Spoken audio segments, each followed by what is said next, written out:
Ok, bueno, creo que después del video de teoría que hice en español, me surgió un interés de hacer estos videos de teoría de Yu-Gi-Oh en español porque es un tema muy poco explorado, es decir, la mayoría de personas que tienen canales de YouTube no son jugadores tan asiduos, o si bien son jugadores que tienen mucho tiempo jugando, muchos de ellos no son jugadores que jueguen tantos torneos o jugadores que se dediquen a dar información muchísimo más concisa sobre el juego competitivo. Es decir, se dedican a dar listas de top, se dedican a decir a este deck es bueno, este deck no es bueno, yo creo esto, yo creo el otro, a dar noticias, pero no se van a la teoría del juego, que es a un paso más allá. Es decir, este video va enfocado a las personas que quieran aprender a construir un buen mazo, que quieran aprender la teoría a un nivel mucho más profundo para volverse buenos.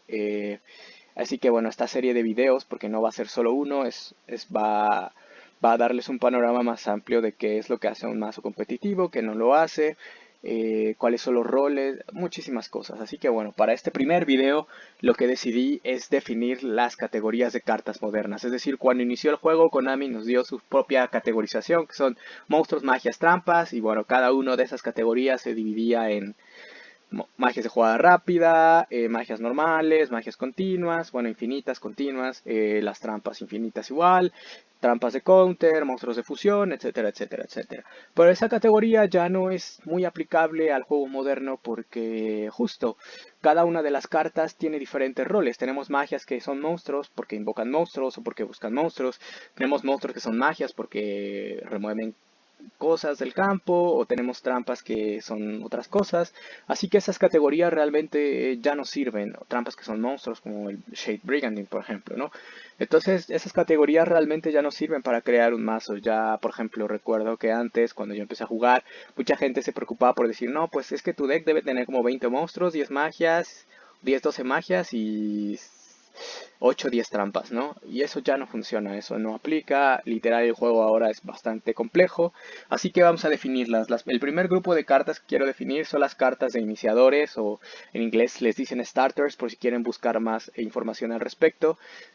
Busquen starter cards, pero bueno, yo les voy a decir cartas de inicio o iniciadores.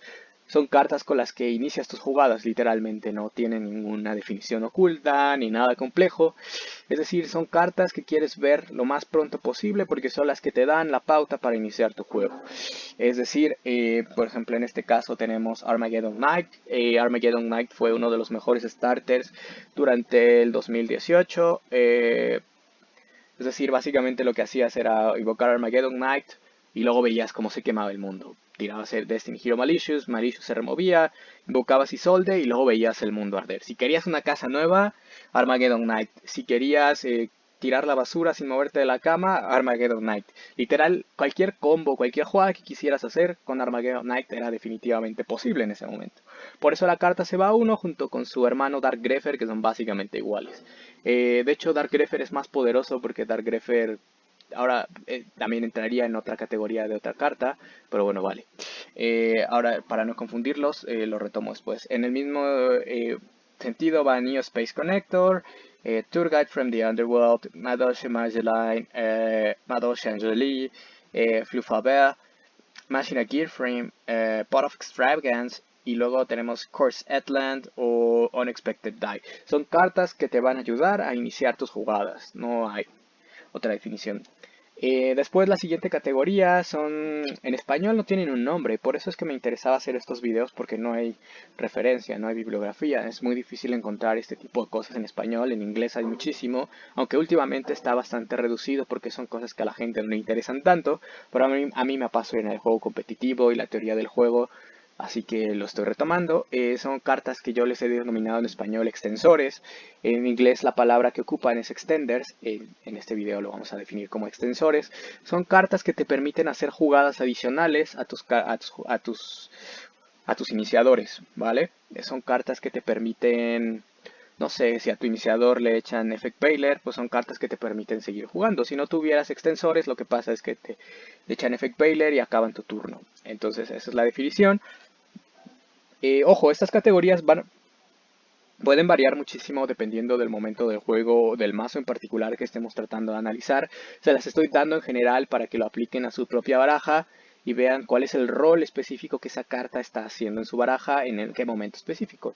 Les pongo un ejemplo, Armageddon Knight, cuando no había nada en tu campo y lo bajabas para tirar Destiny Hero Malicious, remover Malicious para convocar Isolde Two Tales of the Noble Knights, ahí era una carta de inicio. Isolde después se volvía un, pues sí, se volvía un extensor y después tirabas los 4 equipos para convocar otro Armageddon Knight, en cuyo caso ese segundo Armageddon Knight ya no era un iniciador, era un extensor.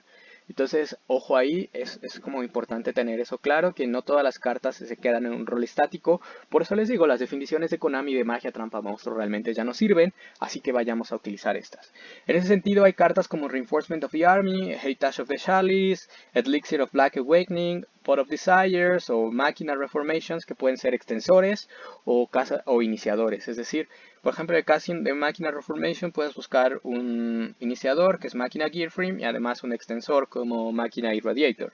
Lo mismo con Reinforcements of the Army. Puedes buscar un iniciador como Armageddon Knight o puedes buscar algún extensor como Butter Spy, no me acuerdo cómo se llama. Photon Butter Spy, I don't know, es una mariposa que cuando convocas un Warrior se convoca de tu mano.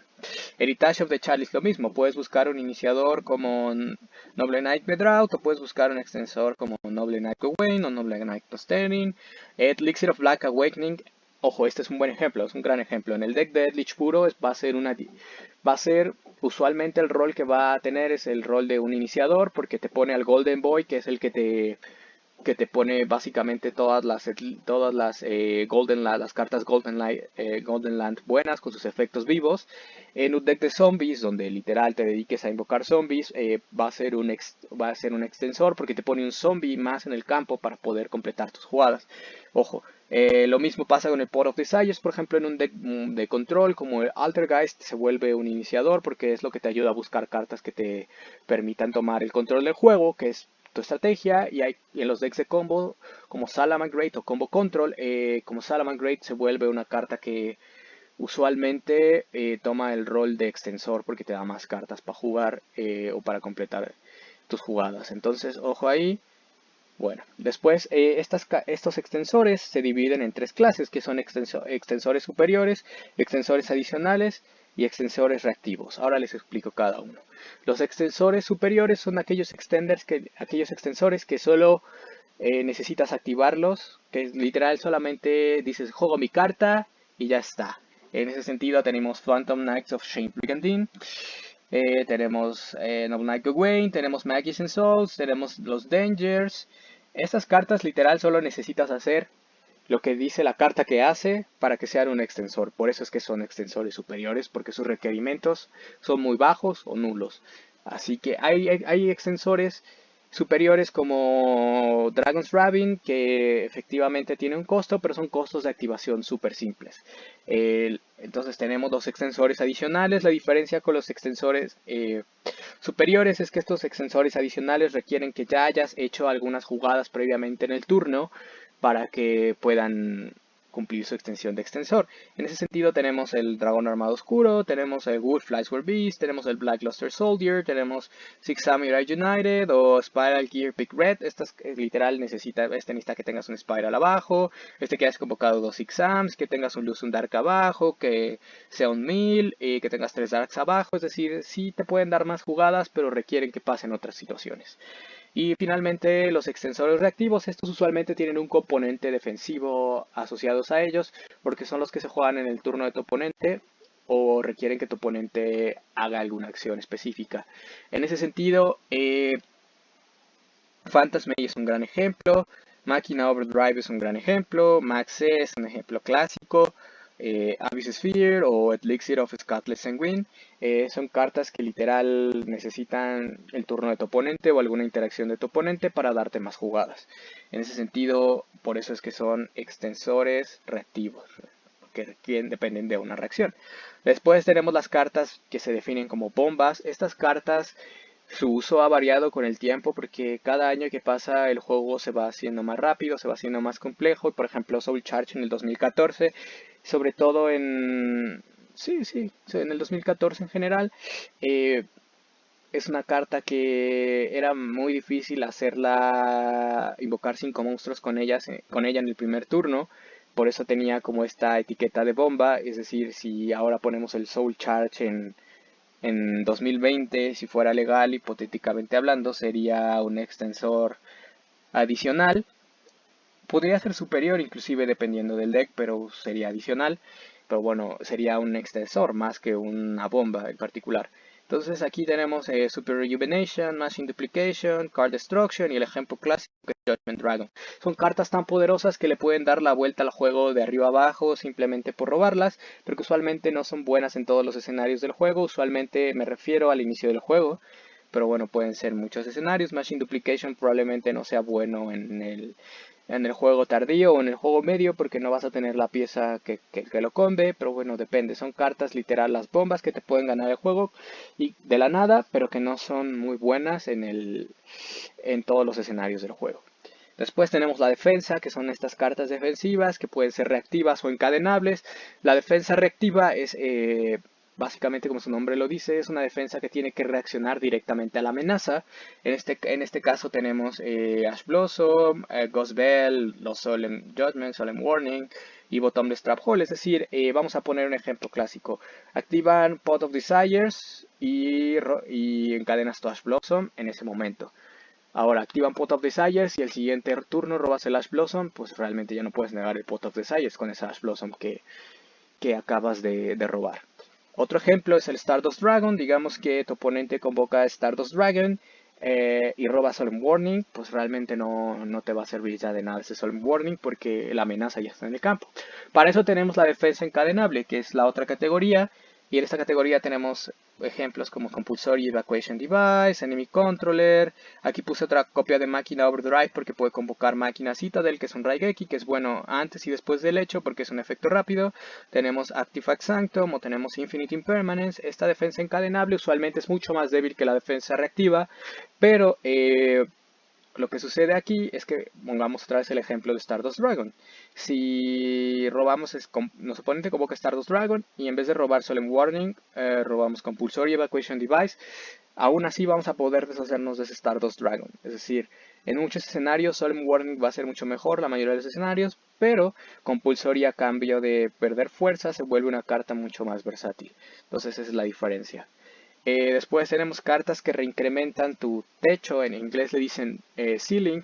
Ceiling se refiere, o techo, vamos a definirlo en español correctamente, techo se refiere a la cantidad de acciones que puedes tomar en un turno. Por ejemplo, un deck de Emancipator es un deck con un techo alto porque puede realizar una cantidad impresionante de jugadas en un solo turno. El otro día lo estaba jugando y conté, creo que hice como 23, sí hice 23 o 24 en un turno.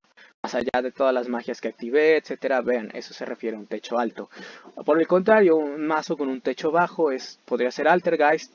Altergeist tiene una cantidad muy limitada de jugadas que puede hacer por turno, sobre todo en el turno 1, que es como bajo Melusic, el Incuribo o Almirage, busco el Multifaker, hago Z lo que le puede hacer Z y es tu turno. Literal no se compara con la cantidad de jugadas que puede hacer al Emancipator. En este sentido, las cartas que reincrementan tu techo son cartas que lidian con una defensa o con una obstrucción que tu oponente te pueda poner. Por ejemplo, Call by the Grave es un ejemplo súper claro ahora. Te echan a Blossom, tienes Call by the Grave y entonces reincrementaste tu techo. Tu oponente intentó bajarlo con una defensa, pero tú lo incrementaste con una carta. En ese mismo sentido, esta nueva carta que es Street Tactical Talents. Lightning Storm, porque las cartas de trampa igual pueden disminuir tu techo. Vamos a poner un ejemplo, solo puede haber uno, there can only be one, y tú tienes en tu mano dos Emancipators. A uno le quieres hacer normal summon, pero como solo puedes convocar una sola roca, literal no puedes activar el efecto, pero no podrías convocar otro monstruo. En ese sentido, si tuvieras Lightning Storm, habrías reincrementado tu techo, deshaciéndote de la amenaza. Eh, Así que bueno, eso en particular. Otro ejemplo, el motor. El motor son básicamente todas las piezas que te ayudan a ejecutar tu estrategia. Es decir, por ejemplo, en un deck de máquina serían todas las cartas del arquetipo máquina. En un deck de Iceborne, la mayoría de las cartas que sean Iceborne y además pues el Judgment Dragon. Dependiendo de qué estrategia elijas, Judgment Dragon es como una estrategia desfasada en el tiempo, pero bueno, no estamos hablando de la viabilidad, sino estamos hablando del rol que tendrían. Y bueno, Layla, por ejemplo, es una carta que te ayuda a reincrementar el techo. Vamos a poner un ejemplo.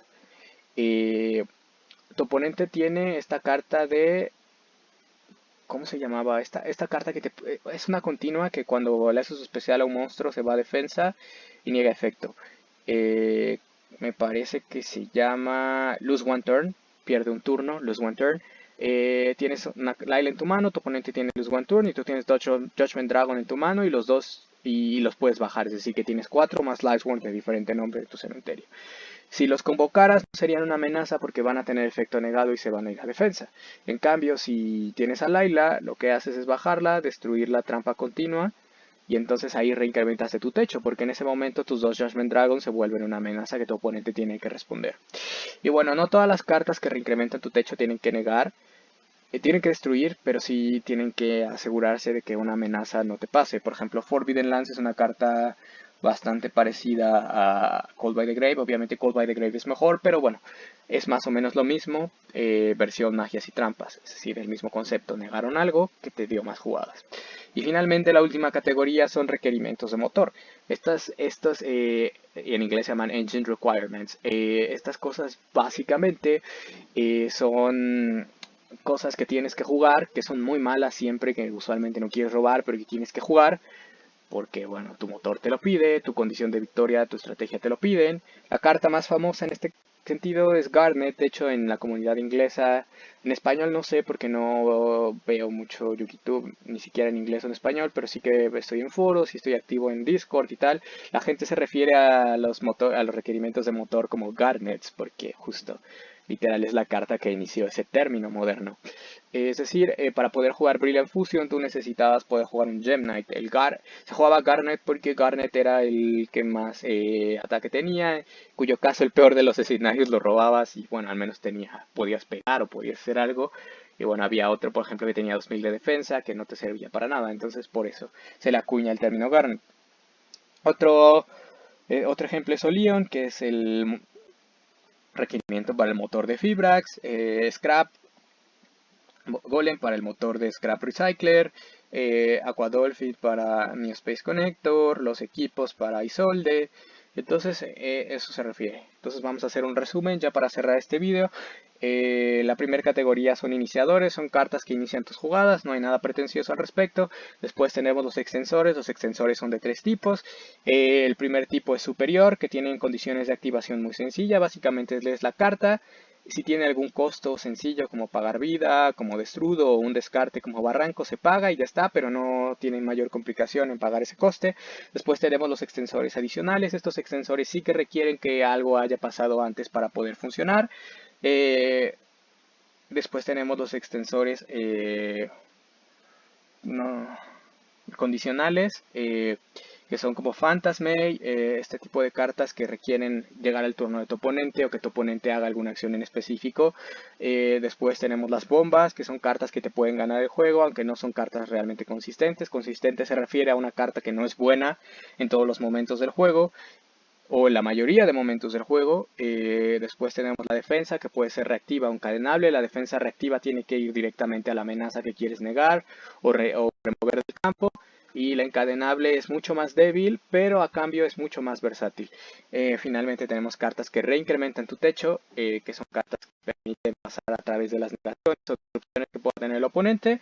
Y finalmente los requerimientos de motor. ¿Por qué? Que son cartas que no son buenas, que son una basura, pero que tienes que jugar porque de otra manera ese motor buenísimo que estás usando no funciona. Por ejemplo, Isolde es una carta buenísima, es una carta que ha ganado muchos eventos y tal, y te pide unos requerimientos de motor terribles. Aún así, pues justo la gente lo jugaba porque Isolde valía la pena. En ese sentido, decidí que este fuera el primer video porque esta es una serie de videos, porque después les voy a enseñar un template de más o menos cómo es que se construye un mazo de 40 cartas usando estas categorías contemporáneas y utilizando una calculadora hipergeométrica, que es la calculadora de probabilidades estadísticas. Hay muchas herramientas en línea, no quiere decir que porque yo lo diga así tenga que ser. Usualmente si empiezan a revisar los mazos que hacen más tops, se van a fijar que tienen una estructura relativamente similar. Hay muchos decks que no pueden, por ejemplo el Lich no puede tener tener la misma estructura hasta cierto punto porque pues tiene más extensores reactivos y tal, pero siempre manteniendo esa proporción justo para lograr esta consistencia y que nuestras manos sean siempre similares. Así que bueno, si tienen preguntas pueden ponerlas en la caja de comentarios y bueno, hasta el próximo video.